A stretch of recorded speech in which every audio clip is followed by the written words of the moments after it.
구독자 여러분 안녕하세요. 저는 여러분들이 소름 돋을 수도 있는 제 사연을 이야기해드리려고 해요. 저는 여성이고 1년 전에 결혼했어요. 제 나이 26이고요. 요즘에 25세 결혼했다고 하면 어머나 아기네 아기.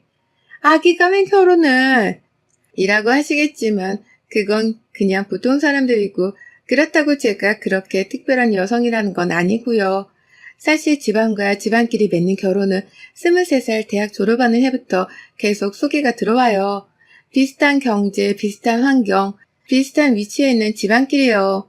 집안의 사돈팔촌까지 모조리 싹 스캔해서 적당하다, 괜찮겠다, 어울리겠다 싶으면 중매를 넣는 거지요. 네, 그래요. 저는 엄마의 권유로 맞선 자리 나갔어요. 그런데 상대만 와 있어야 할 자리에 그 상대의 어머니까지 와 계신 거예요. 그래서 3명이 앉아서 맞선을 본 결과가 되고 말았어요. 처음에는 좀 웃기다고 생각했지만 너무 고우시고 어머니 연세답지 않게 스타일도 굉장히 젊고 무엇보다 기품과 우아가 넘치셨어요. 그리고 대화하기에 너무 지식이 해박하셔서요. 요즘 시대에 선을 봐서 결혼했다면 믿는 분들 안 계시겠지만 저는 어머니들끼리 주선을 하고 양가 어머니들이 많이 흡족해 하셔서 일사천리로 진행된 케이스예요. 우선 그날 둘이 아닌 셋이서 맞선을 보는데 상대방 남성과 제가 대화를 주고받을 시간이 거의 없었어요. 시어머니 되실 분이 이야기를 주도하셨지요. 무슨 회사 면접 보는 것도 아니고 끊임없이 물어보시더라고요.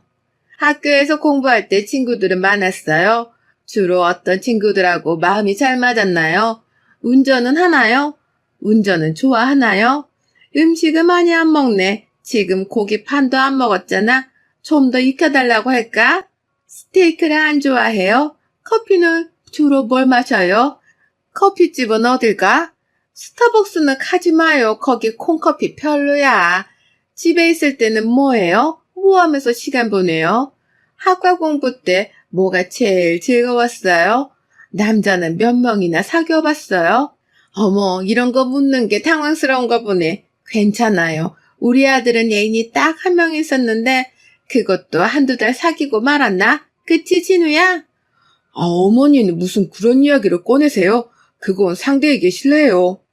그게 뭐가 실례니? 솔직한 게 좋지. 안 그래요, 은하씨? 이름 불러도 되지요? 우리 아들에 대한 정보는 내가 다 알려줄게요. 나한테 물어요. 그래서 대답을 안 했네? 왜 대답을 안지? 남자친구가 많았나? 얼굴이 예뻐서 남자들이 많이 따르기는 했겠네. 그래서 왜 아직도 대답을 안 하네? 남자가 몇 명이었어? 우리 솔직하자고. 남자가 몇 명이었어? 저는 여기서 많이 이상했어요. 굉장히 꺼림칙하다고 해야 하나? 사실 당신이 끼어들어 모든 질문을 다 하는 것도 싫었지만 남자친구 질문을 굉장히 집착적으로 묻는데 저는 누가 어디다가 몰래카메라를 설치하고 촬영하는 줄 알았어요. 제가 당황스러운 게 이상한 건가요, 여러분? 그날 좀 꺼림칙하다고 느낄 때 그만두었어야 하는 결혼인지도 모르지만요. 어느 정도 참으실 시간 되면 빠져주실 만한데 안 빠져주시는 거예요. 결국 남편이 어머니, 저희들이 좀 시간을 보내고 들어갈게요. 먼저 들어가세요. 하니까 그때서야 일어서면서 제게 핸드폰 번호 좀 알 수 있을까요? 하는 거예요. 불러드릴 수도 있지만 그건 왠지 예의가 아니라는 생각이 들어서 가방에서 수첩을 꺼내서 적어드렸어요. 그럼 좋은 시간 내 보냈고 하시면서 나가실 때 저를 바라보는 눈빛이 차갑다고 해야 하나? 매정하다고 해야 하나? 싸늘하다고 해야 하나? 아무튼 평범하고 구수한 눈빛은 아니었어요. 어머님이 돌아가시고 난 후 좀 더 분위기가 자연스러워졌고 우리는 커피를 마시면서 이야기를 했어요. 거기서 벚꽃을 둘 다 아직 못 봤다는 이야기가 나왔고 여의도가 가까우니까 벚꽃 잠깐 보자고 의견을 모았지요. 네, 상대가 마음에 들었으니 쌍방간에 마음에 들었으니 벚꽃 이야기가 나왔겠지요. 상대는 외모도 준수했고 체격도 좋고 우선 말이 언행이 점잖았어요. 유머 코드도 많았고요. 또 능력도 어느 정도 되는 것 같고요. 대학원 졸업 후에 대기업 기획실에 입사했는데 기획실장이 집안 어른이시라고 했어요. 그런데 문제는 여의도로 가는 중에 전화가 오는 거예요. 남자의 어머니시죠. 후야, 지금 어디야? 집에 안 와? 저는 조금 킥하고 웃음이 나오더라고요. 진우도 아니고 후라니, 30이 다 된 아들에게 후라니요. 은하 씨랑 안 헤어진 거야? 어머니, 좀 늦어요. 기다리지 말고 주무세요. 아니, 초면에 그렇게 늦게까지 같이 있겠다고? 그건 실례야. 은하 씨가 제 안에서 벚꽃 잠시 보러 가고 있는 중이에요. 그래, 알았다. 우선 끊어. 10분 후에 전화가 울리는데 모르는 번호였어요. 받았더니 세상에 진우 씨 어머니인 거예요. 은하 씨, 우리 후 지금 운전하죠? 네. 은하 씨, 우리 후 안전벨트 맨날 좀 봐줄래요? 저의 시선은 어느새 진우 씨 가슴팍으로 향했어요. 네, 맸어요. 알았어요. 끊어요. 아니, 여러분, 이 상황이 이해가 가세요? 제게 전화를 한 것도 상식적으로 이해가 안 가는데 안전벨트를 맸나 확인하러 그날 선본 여성에게 전화를 거는 시어머니 자리라니요. 그리고 그날 자기 볼일 끝나니 끊어요 하고 바로 끊는 이 매너, 무리라고 하기도 그렇고 참 뭐라 표현이 안 되더라고요. 진우씨, 어머니 관심을 많이 받고 사시나 봐요? 했더니 이 남자 하는 말 좀 보세요. 오히려 저를 이상하게 바라보면서 다른 집들도 다 안 그런가요? 아니요. 다른 집은 이렇게 안 그래요. 아들이 운전하는 거 안전벨트 맨날 궁금해서 전화하신 어머니 드물지요. 안전벨트 매는 거는 어떤 부모들 신경 쓰는 일 아닌가요? 당장 눈앞에 보여서 안 매면 뭐라고 한두 마디 하실 수 있어도 이렇게는 안 해요. 이상한데? 저는 어머니가 늘 체크를 하시거든요. 벚꽃을 보면서는 조금 기분이 풀리더군요. 여기저기 전문 커플, 청춘들, 중년 커플들 사진 찍느라 정신없고 우리도 각자 핸드폰으로 각자 사진도 찍어주고 어색하지만 둘이도 찍고 좀 즐거웠고 그래서 기분이 풀어졌어요. 출출해져서 우동집도 들어가서 우동 간단히 먹고 그 사람이 저를 데려다주는 길이었어요. 전화가 또 울려요. 제 폰에요. 번호를 보니 시어머니 자리. 순간 짜증이 확 밀려오는 걸 참고 받았어요. 은하씨, 우리 후랑 아직 같이 있어요? 네. 은하씨, 내가 전화해서 불쾌한가 보네. 지금 우리 후 운전 중인가요? 네. 미안하지만 우리 후 지금 시속 몇 킬로로 밟고 있는지 좀 봐줄래요? 저 지금 65요. 아, 알았어요. 그리고 뚝 바로 끊으시는 거예요. 이 사람이 그렇게 완전히 확 마음에 드는 것도 아니고 시어머니 자리가 너무나 찜찜하고 완전히 사람을 질리게 해서 저는 이 사람 그날로 인연 끝이다 정리했어요. 돌아오는 차 안에서요. 집에 들어오니 엄마가 싱글벙글하면서 얘, 넌 어땠니? 왜? 그냥 그랬어. 예, 저 집에서는 시어머니 자리도 그렇고 그 당사자도 그렇고 네가 그렇게 마음에 든다는구나. 얌전하고 조신하고 요즘 애들 같지 않게 팔랑 까지지도 않고 뭐라더라? 중간 소개해준 친이 아줌마가 난리가 났어. 양쪽 집에서 옷 2번 얻어입게 생겼다고. 글쎄, 난 뭐 그냥 그래. 왜? 왜? 성격이 이상해? 엄마, 나 지금 피곤하니까 내일 이야기해. 그날 모든 걸 다 잊기로 하고 잠이 들었는데요. 꿈이 하도 희한해서 아직까지도 잊혀지지 않네요. 꿈에서 어떤 달빛 아래 홀로 가는 과부같이 소복을 입은 여인이 교교한 심야의 오라를 홀로 가는 그 고귀한 정의를 표현하듯 저를 바라보며 중얼거리는 거예요. 얼굴빛이 백지장 같았어요. 무섭도록 창백했어요. 그 소복을 입은 여인이 자기 앞에 있는 교자상을 가리키며 그리고 저의 가슴을 똑바로 가리키며 여기 있는 상처럼 넌 그저 방 한 구석을 채우기만 하면 돼. 네가 떠나도 아무도 날 문제 삼지 않을 거야. 네가 있는지 없는지를 모를 거야. 사랑이 아니더라도 상관없어. 그냥 빈 방을 채워주고 머릿수를 맞춰주기만 하면 되니까. 다음날 일어날 때 온몸이 뭔가 과위에 눌린 것처럼 힘든데 나이가 어리니까 금방 털어지고 일어나서 스트레칭하면서 요가 자세 몇 번 취하면서 몸의 근육 긴장을 풀어주었어요. 그리고 식사하고 나서 커피 마시면서 엄마한테 다 설명을 해드렸어요. 우리 엄마도 대본에 펄쩍 뛰시며 더 이상 연락하지 말라고 하시더라고요. 야, 그 옆에는 완전히 그거 또라이 아니야? 미친 거야?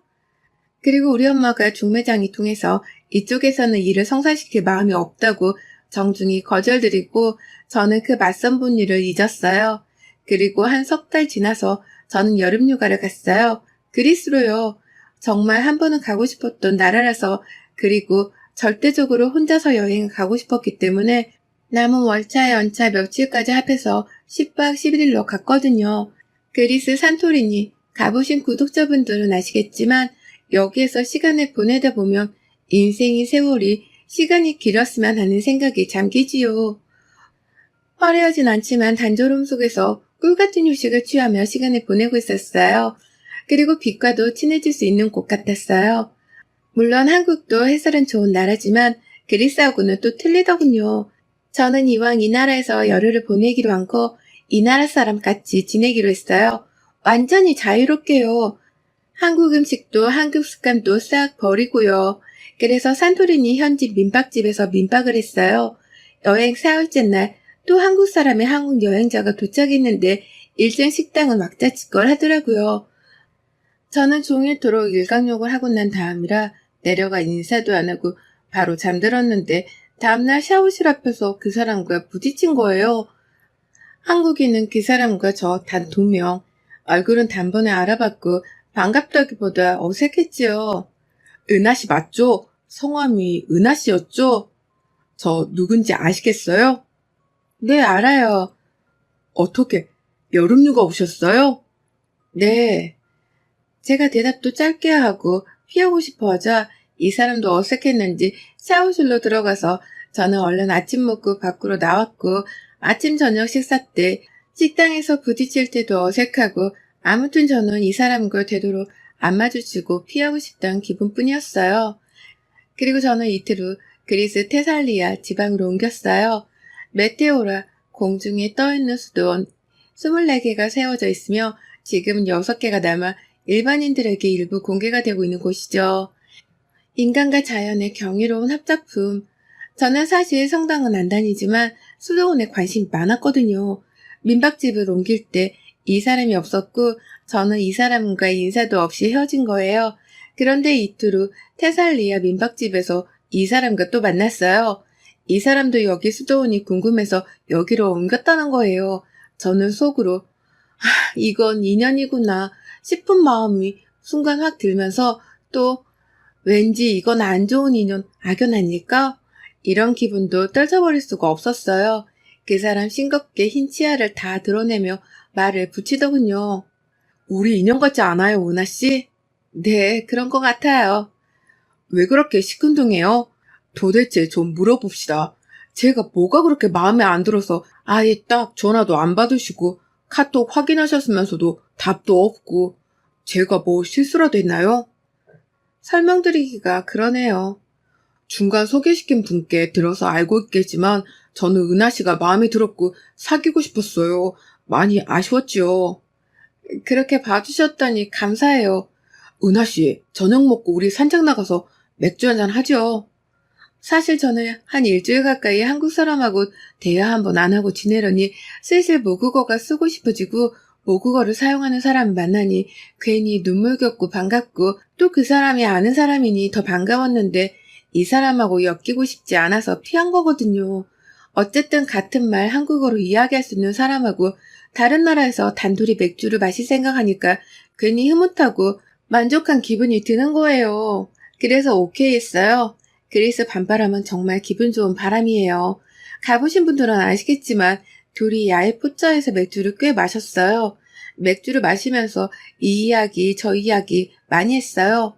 둘 다 그날 선자리에서 있었던 이야기는 피하고 미래에 가진 꿈, 자기 일 이야기, 과거 이야기, 각자 사귀었던 사람 이야기, 친구 이야기, 책 이야기, 영화 이야기 많이 했거든요. 이야기를 해보면 해볼수록 굉장히 매력적인 사람인 거예요. 무엇보다 굉장히 유머 감각이 뛰어난 사람이라 이야기를 하는 도중 저는 계속 빵빵 터졌고요. 그리고 생각보다 미래도 굉장히 밝아 보였고요. 대기업의 운영 시스템 이야기를 듣는 것도 왠지 좋았어요. 저는 부모님이 운영하시는 갤러리에서 큐레이터로 일하고 있어서 대기업 운영 시스템이 굉장히 자극적이더라고요. 맥주를 둘 다 많이 마시고 숙소까지 걸어서 오는데 맥주를 많이 마셔서 갑자기 소변이 너무 급한 거예요.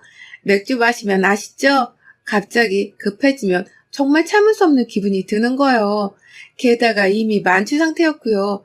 제가 어쩔 줄을 몰라 하자 그 사람이 저를 끌고 길가 한구석으로 가더니 자기 겉셔츠를 벗어서 가려주는 거예요. 너요? 하는 거예요. 저는 놀라고 민망해서 어떡해요? 하면서도 일단 누고 싶다는 생각도 간절했어요. 뭐 어때요? 노산방뇨라고 걸려서 잡혀가면 잡혀갑시다. 급한데 싸고 봐요. 에라이 모르겠다 주저앉아 쌌어요. 정말 살 것 같더군요. 이 남자. 아, 소리 한번 요란하네. 저는 소문 보면서도 빵 터진 거예요. 남들이 보면 완전 미친 여자 같았을 거예요. 취해서 얼굴은 뻘겋고 그 와중에 노상방뇨하고 그 와중에 미친 여자처럼 깔깔깔 하고 웃었으니까요. 지금 와서 돌이켜보면 이 순간이 가장 낭만이었고 눈물나게 아름다운 시간이었어요. 이 남자와 처음이자 마지막으로 그날 그렇게 노상방뇨하고 다시 모래길을 걸어서 숙소로 걸어오는데 이 남자가 또 그래요. 잠깐 멈춰봐요. 슬리퍼 좀 봐봐요. 걷는 게 왜 그래요? 하면서 무릎을 꿇더니 제 발을 슬리퍼에서 벗겨서 슬리퍼에 가득한 모래를 털어주는 거예요. 전 이 순간에 이 남자에게 폭 빠진 거예요. 이 사람 어머니고 뭐고 아무래도 좋다는 생각이 들었어요. 그날 숙소 방문 앞에서 헤어지다 누가 먼저랄 것도 없이 둘이 부둥켜 안으며 우리는 내 방으로 들어와서 미칠 듯하게 뜨거운 시간을 보냈어요. 그 다음 날도 같이 보냈고 그 다음 밤에도 정말 뜨거운 시간을 보냈고요. 저는 처음이었고 이 사람은 능숙했어요. 여자친구 한번 사귄 게 다라더니 정말 아무것도 모르는 제가 느끼기에도 굉장한 선수란 느낌이 들더라고요. 한국에 같이 들어왔고 우리는 다른 남녀들처럼 연애했어요. 이 사람은 건강한 남성이었고 정상적인 남자였고 정상이고 건강한 남녀가 순간 조심을 안 한 그 순간 바로 임신이 되더라고요. 저는 중절을 해야겠다고 생각했어요. 막상 이 사람하고 결혼을 이어 생각하니 다시 눈앞에 부응하고 가득 떠오르는 이 사람의 이상한 어머님.